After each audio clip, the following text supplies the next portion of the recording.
Shoo-boo-be-doo-doo, shoo-be-doo-doo. Well, hello there. What have we got here? Should we have a look? I'm not quite sure how this has been packaged.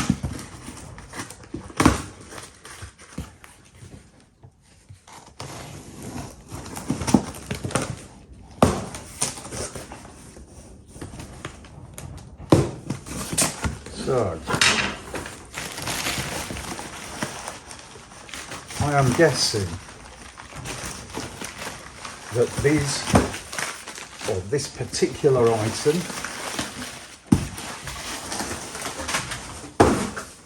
has maybe been bought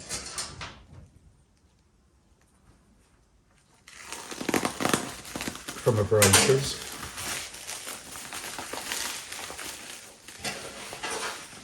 and never opened.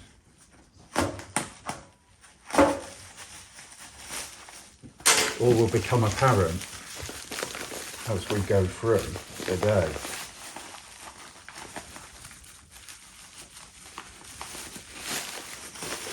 There is a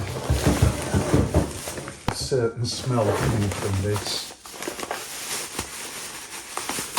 The kind of smell that only a petrol head could love. Oh yes. Oh, carburetors. God, they smell good. So, I hear you say, Mark, what are the carburetors off of? Well, what I can tell you is this is a set of, I believe, FJ1200 carburetors. Okay.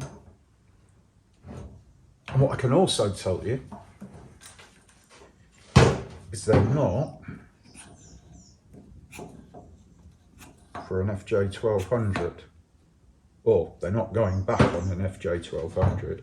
As you can see, had a full set of stainless steels on it. Everything appears to move. Still got the drain pipes on it. Fuel pipes.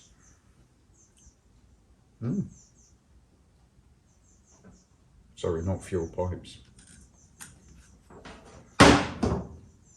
What else do we have on the bench? Have a cover. We have some weird number plate holder made out of... Oh no, we don't. I know what that is. We'll get to that in a while. Now, some of you might recognise this, some of you might not. This is a master cylinder for a rear brake of a certain kind of motorcycle. And we have this pot of handy bits, obviously, brilliant. We like handy bits. Show the across here.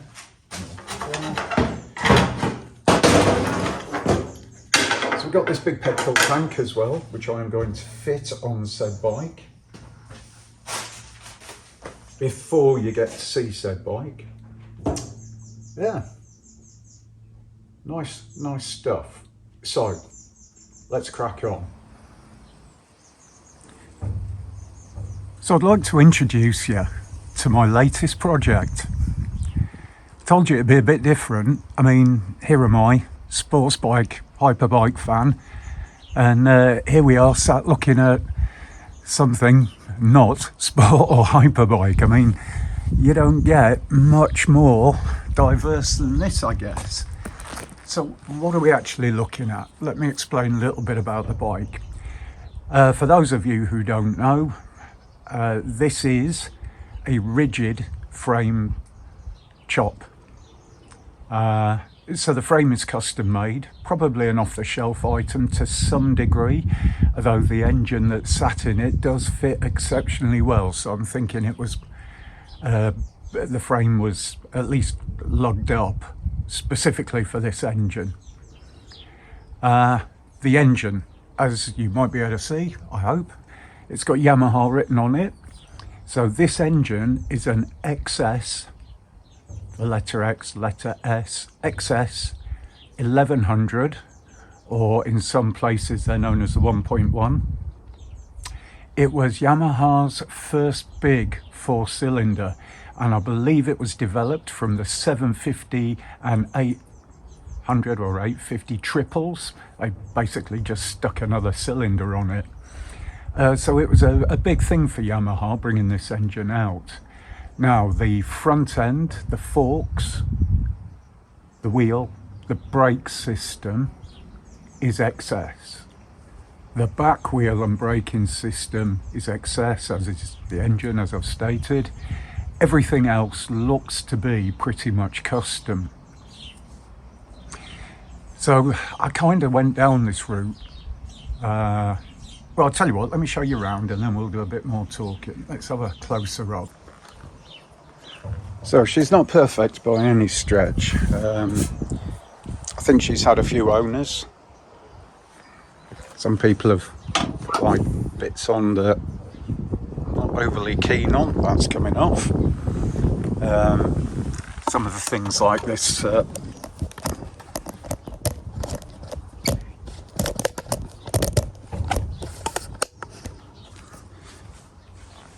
so it's going to be easier to start at the front. So this is the XS forks, I believe. At one time they were all polished. Note, big, thick, heavy stainless steel discs. And they're not floating, they're absolutely solid, so you don't have the little round rivets all the way around. We're looking at a single piston caliper on each side that slides. It's got a bit of a shiny tube there. These yokes, not original. Probably a little bit wider than standard, I would think, which is why it's got these big spacers on here. As long as it's been done right, I'll live with that. Quite a nice small mudguard. Looks to be well made.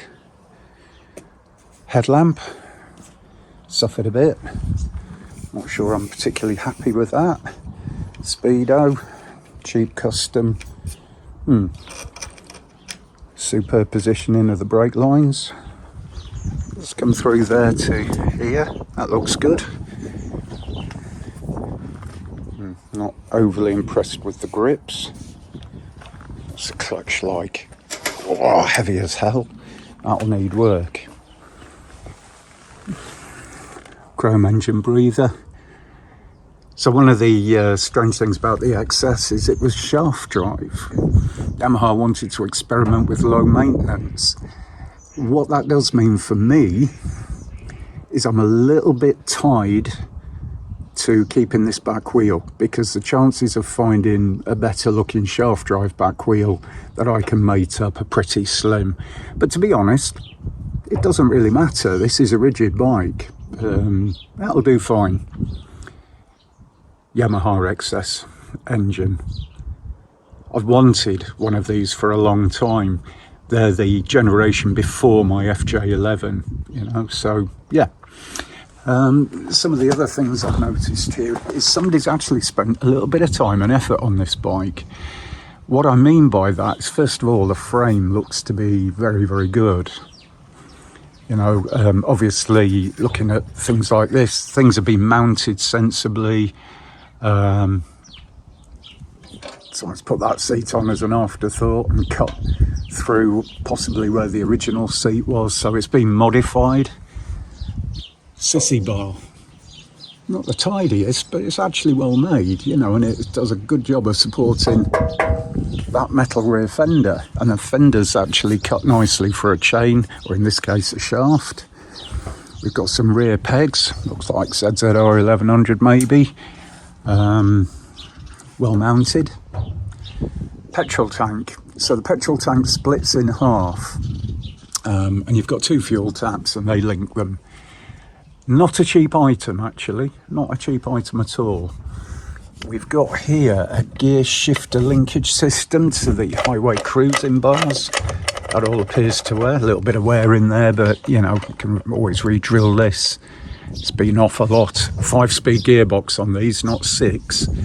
But again, looks to be probably shop bought, because they do look to be well made. So we've got a mixed bag here, I think.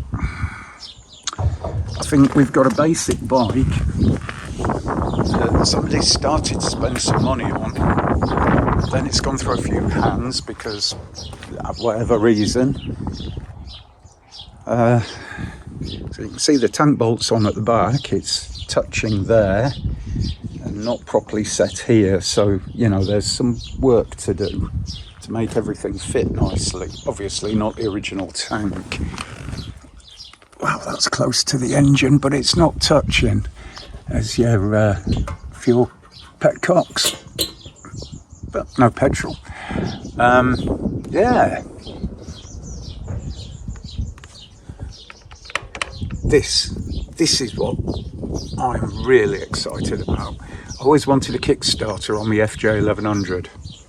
Why? Because I miss having a Kickstarter.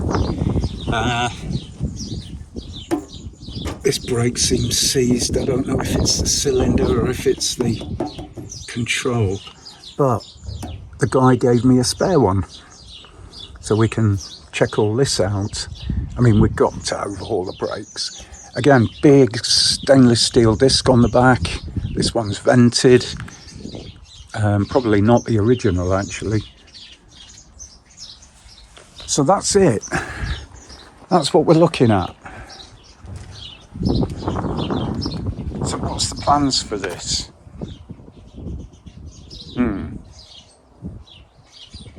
I don't know. Well, I do. Okay, so what's the plan? So the first thing I'm going to do is that seat is coming off. I'm going to take off some bits.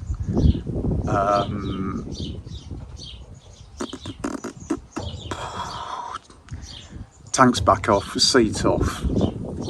I might take the rear mud guard off. I'm not totally convinced I like the look of that. Headlamp, handlebars. I don't think I'll be keeping those handlebars somehow. Although I do like the risers on the yoke. Get rid of the regulator rectifier on that side of the box. It doesn't look right. Start to figure out what's going on with the wiring. Try and just get everything I've got functional. I've got the carburetors, might even chuck those on, but there's not much point trying to fire it up. But if I put them on, at least I know how it's going to fit. Anyway, let's get it back in the workshop. Let's start from there. So I don't have a manual for this bike yet, and I can see that this cover's been removed at some point and not put back on properly. So I'm imagining that this is the generator. And if I'm correct in that, there might even be sets of points under here, I'm not sure.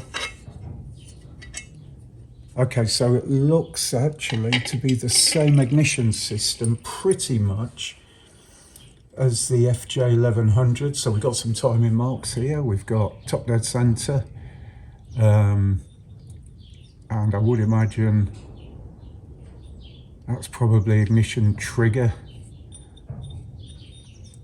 direction of rotation, and I'm presuming we've got some pickups there for like Hall effect transistors, which are used to trigger the ignition through this lot of wiring. So at least we now know we have ignition wiring. Now the guy did say he'd had some trouble with this. Oh, that's vacuum advancing retard working on here.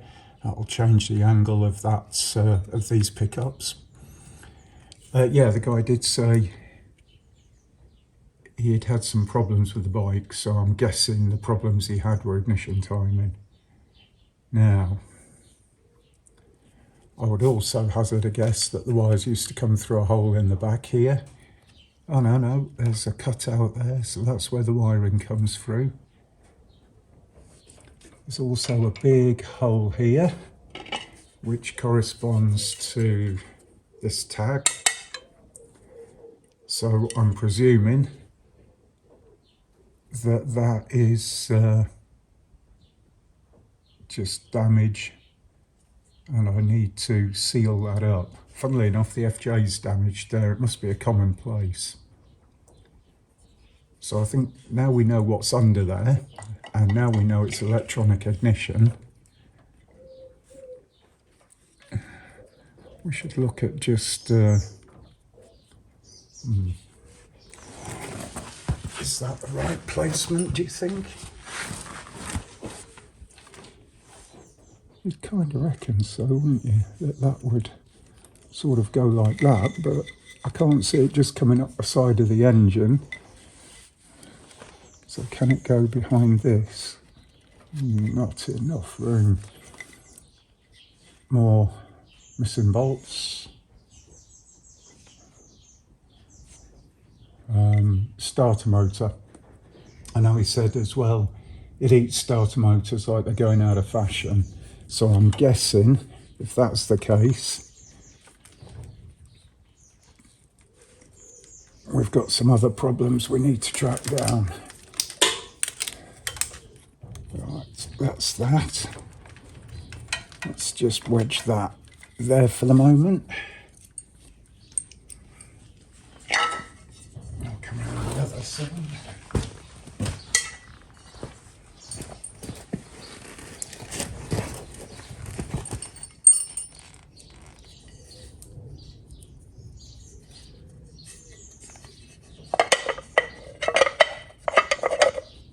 So yeah, there are bits to do. Yeah, I can see another problem, that's why it's loose. This hits onto the case. So what I'd need to do is cut that off and locate it just a little bit further this way, because I don't think I'm going to successfully bend that. Okay, I'm loose for the moment.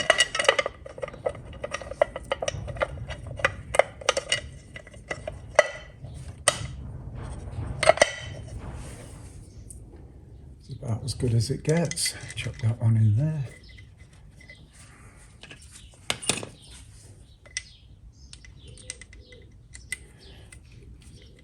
Now, when the guy got this, he said that the engine was very low on compression,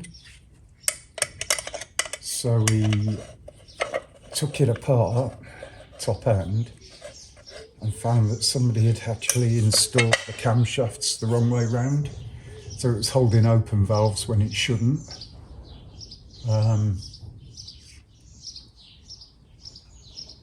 That would obviously cause us lots of issues. So I think the next thing, just so we know what we're doing, so let's check and see what the compression's like.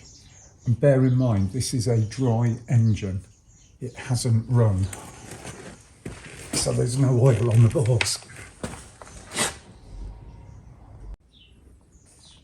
I think also bear in mind that it could fall off the stand and kill me. Right, see if we've got anything.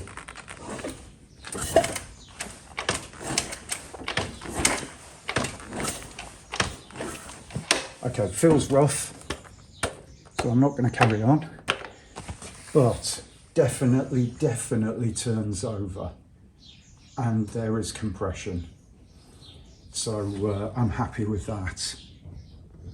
So I think next job, I noticed the clutch was very tight. As I pointed out before, the tanks are touching and they're not bolted up properly, so we've got a little bit of work to do with the tanks, but all in all, I like the look of them. Wide boy, I'll live with it. If I can find something a little bit narrower, I might. But as I say, I actually like it and I want to use it, so it'd be nice to have some fuel capacity. Let's get these tanks off and let's start to figure out things like our throttles and clutches, and you know, we're working towards making a list of what bits we need. I'll get these handlebars off as well, because I really don't like them. Okay, so I'm going to set you up and you can watch me do stuff. Right, so first things first, try and get these tanks sorted out. Oh, they are rough. It's a shame, I like the colour, but I think there's so much damage on the bike that really it'll have to be painted again at some point. I mean, always fancied a matte black rat, but you know, I've kind of grown up a little bit since then. It was a boyhood dream. I think I prefer to have it nice. So a couple of things that struck me about this bike, besides the fact that it's got an old school engine and, you know, all the polished alley on the front and stuff, which I do like a lot. The other thing that really struck me is the frame with the engine in. Kind of looks very delicate. It's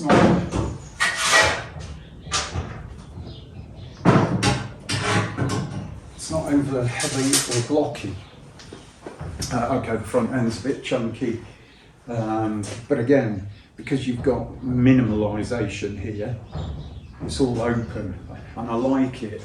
I think it's got a beautiful looking frame, you know, and really, that's one of the reasons I bought it.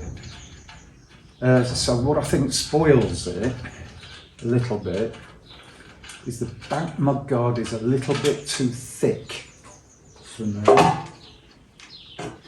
And the tank is a little bit too wide, although I'm not sure if that's just because there's no carburetors on it.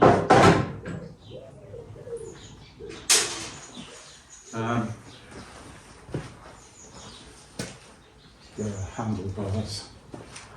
Are we just going to take the whole lot off? Really don't like these grips, they are awful.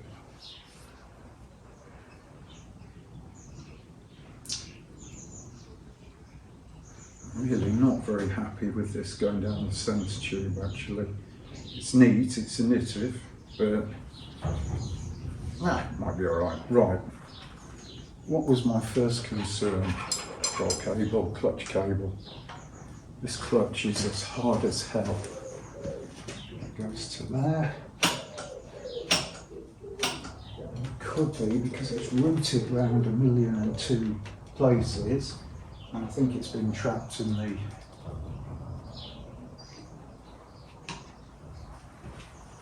I think it's been trapped. So let's see if we can get the cable out. The adjuster's been, oh god, everything's a bit oil. Let's get some oil.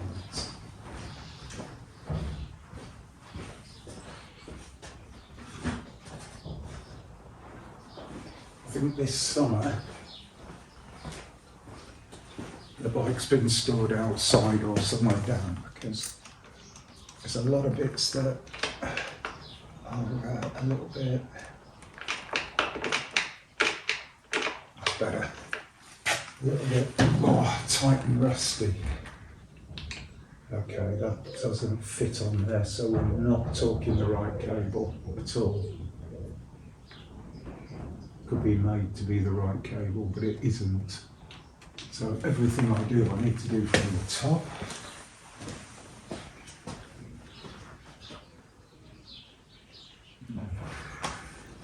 It's very tight. A little bit of squirting on this. The fact that the cable is bent, you can see that, I'll bring you over.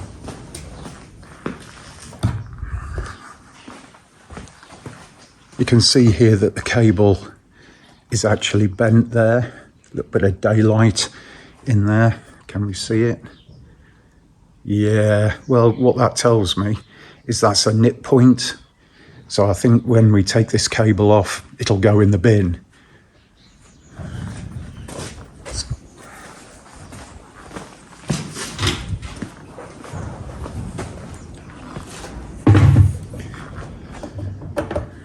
Alright, you can have a bit of a laugh.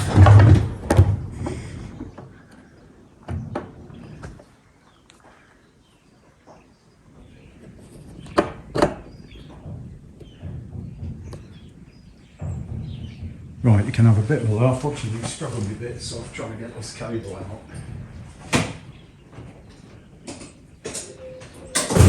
So, first things first, see if we can sack this adjuster off. Yes.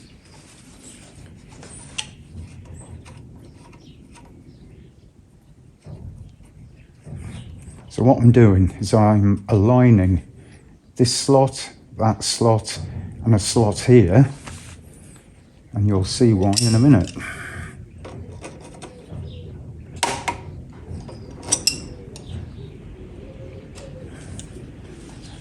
So what I can do now is I can put some tension on the clutch, and then as I release it, pull that out, slide that through. There's the cable free. Quick and easy. Next thing, throttle cable.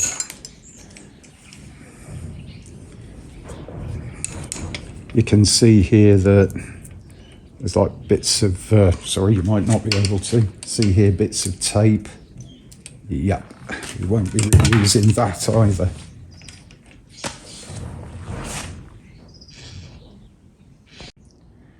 So one thing I'm very pleased about is that it comes with a Yamaha genuine, I believe, InXS brake lever, which feels so loose. I am guessing the piston's stuck in, so that's going to be an overhaul kit eventually. So I think we'll unbolt this so we can sort out this pipe work. Then we'll take the bars off, strip all that down. Yeah, okay, let's do it.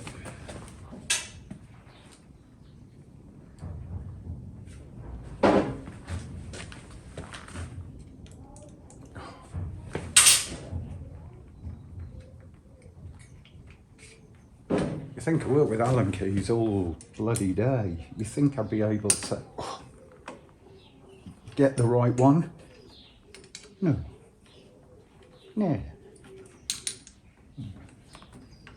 It's a shame. I thought that throttle might come off. That's what, a couple of screws, right? We'll sort that out in a minute.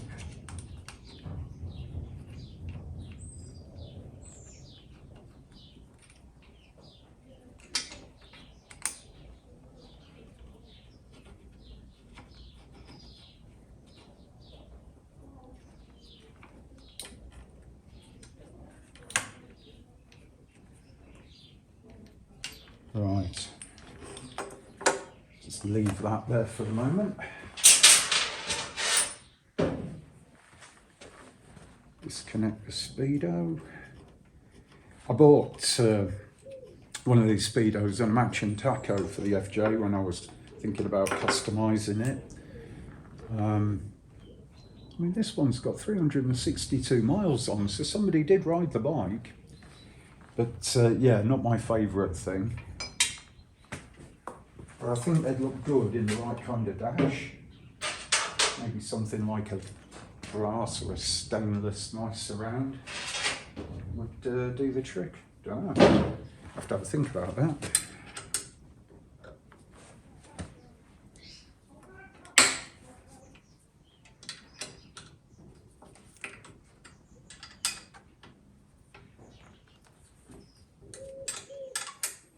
So I like the idea of T-bars, but we've got quite a lot of stuff going on with these, which I shall show you in a short while.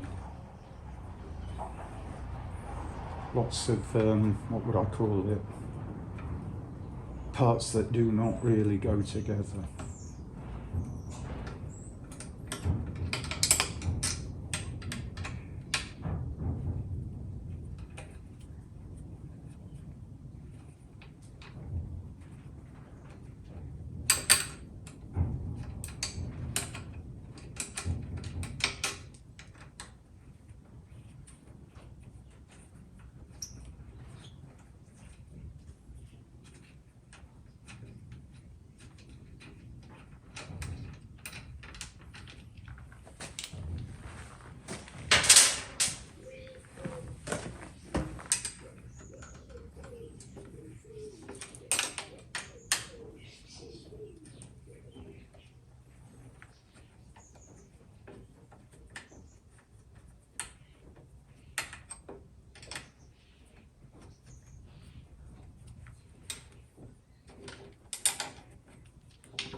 There you go.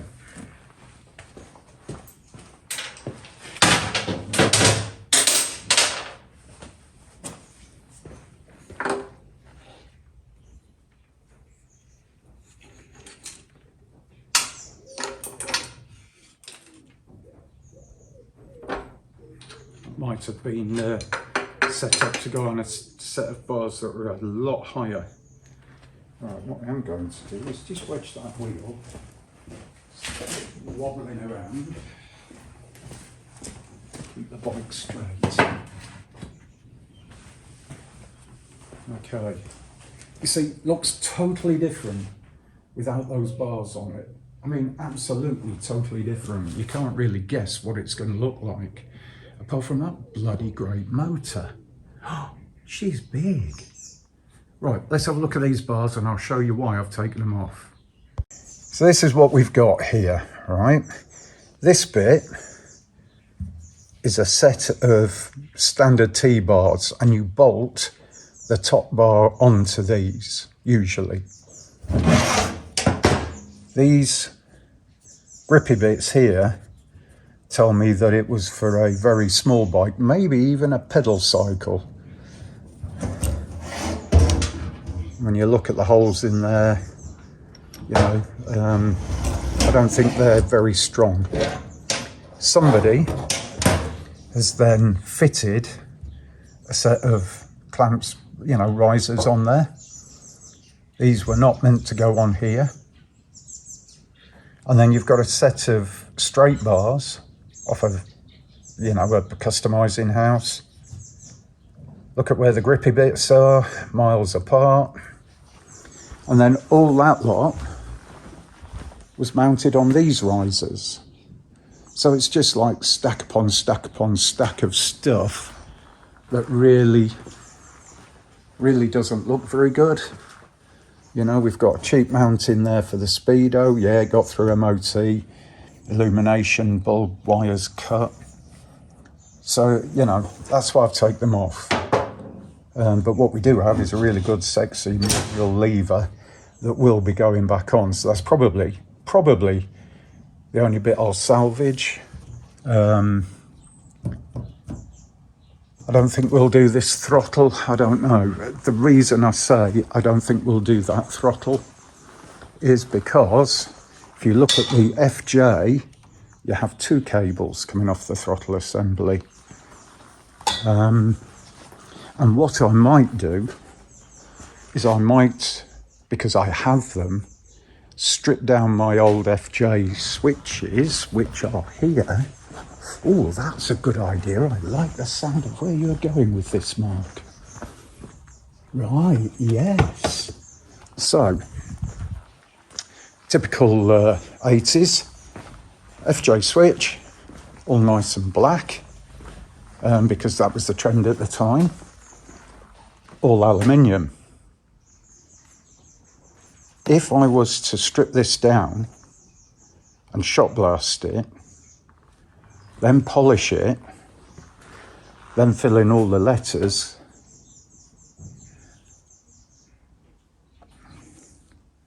I would have lights, all these switches I need, and because these are being rewired with long cables, yeah, it's a possibility, isn't it? They might actually suit the bike as well. Yeah, cool. Right, couple of things I want to try. Bear with me. Right, this is just a set of handlebars I've got kicking around.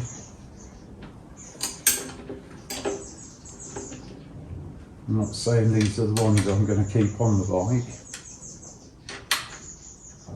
But I thought, let's have a look.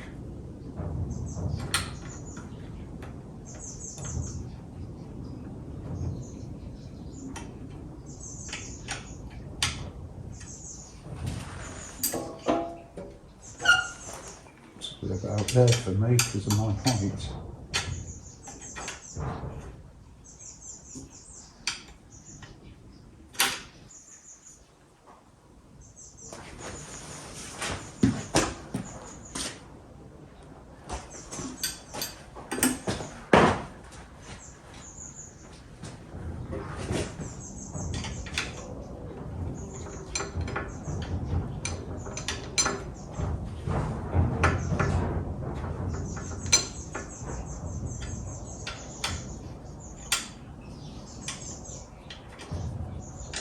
can almost hear Wendy going, no, don't put apes on it.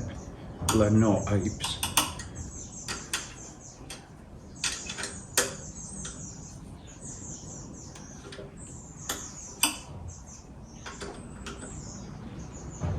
I mean, I would like to try it with T-bars on as well.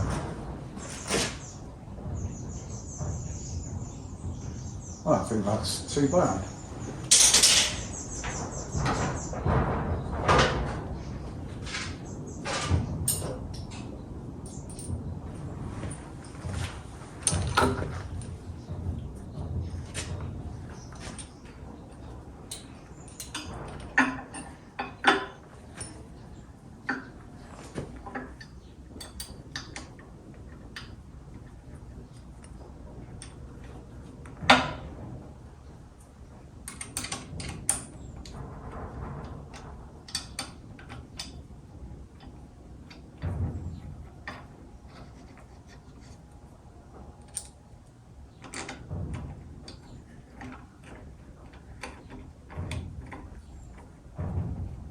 The big thing is, if I'm going to keep this forever and ever, which is really my intent, I haven't bought this for any other reason than I want it,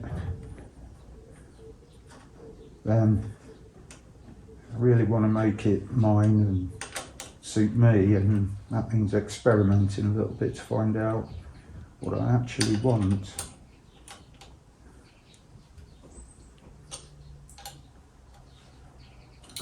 So, nothing wrong with a bit of mocking up. Right, I've had enough. Looking front end, bouncing around. I have a plan. I can get this up without.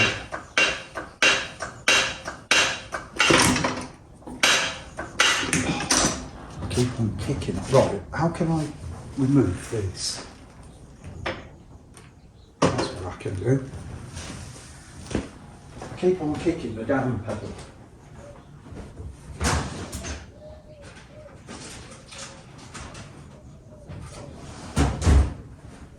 Obviously, I've got odd-shaped feet.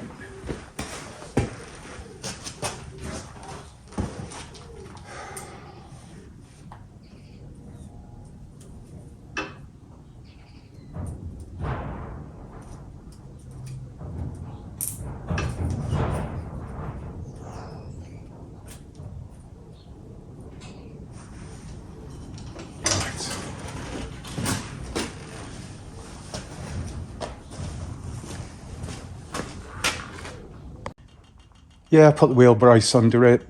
That's done the job.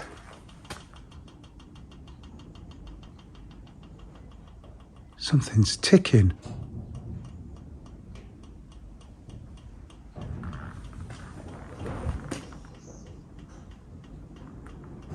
you reckon it's going to blow up?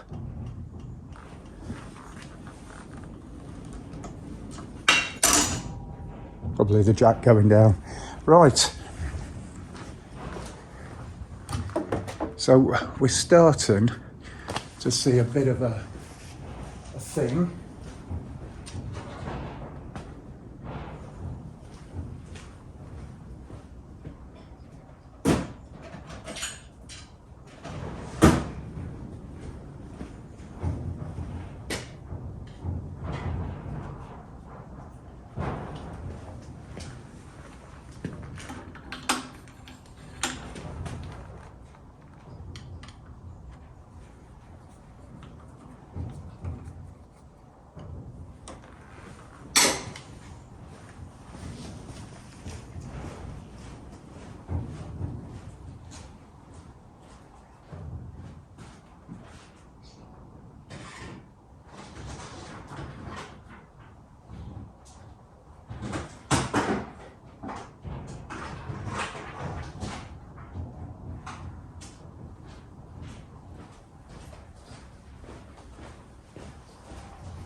Right.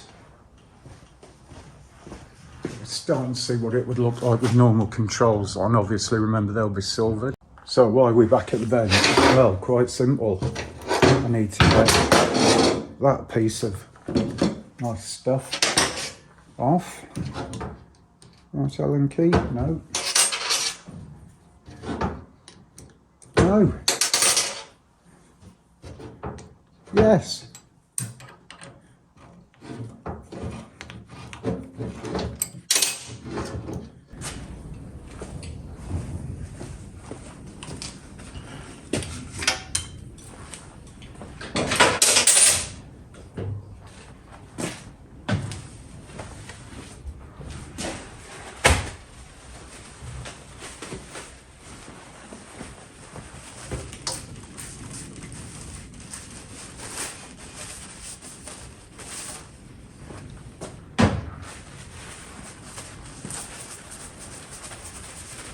These old handlebars have got a good build-up of glue, I'm guessing, on here. So I just want to take that off so I can slide things up and down the tubing easier.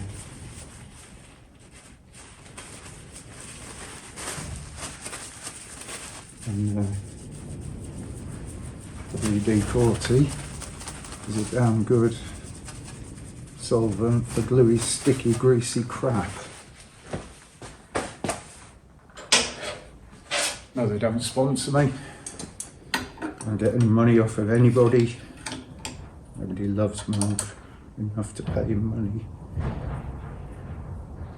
Let's just say roughly, yeah, we'll stick it there, why not?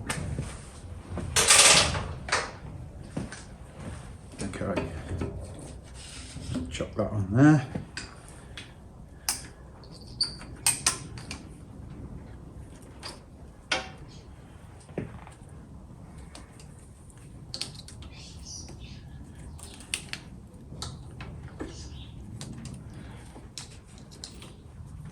So a lot of people like to hide all the wiring. There is a box under the seat which has, should I say, switches in it. But to be really, really honest, yeah, that's some people's fun. For me, I like having them on the handlebars. I can just do what I need to do, flick a switch, you know, light comes on, etc., etc. I don't want to be leaning down and fucking about. And people don't like the switches. Well, it's not their bike, is it? So, am I really heartbroken? No. So remember, the idea is that A, this is my bike, so I'm building it to suit me, and B, obviously, I'd like it to be comfortable. So,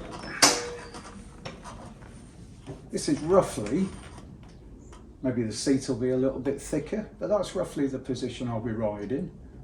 Arms are pretty straight out. I'm not putting too much pressure on my back or anything.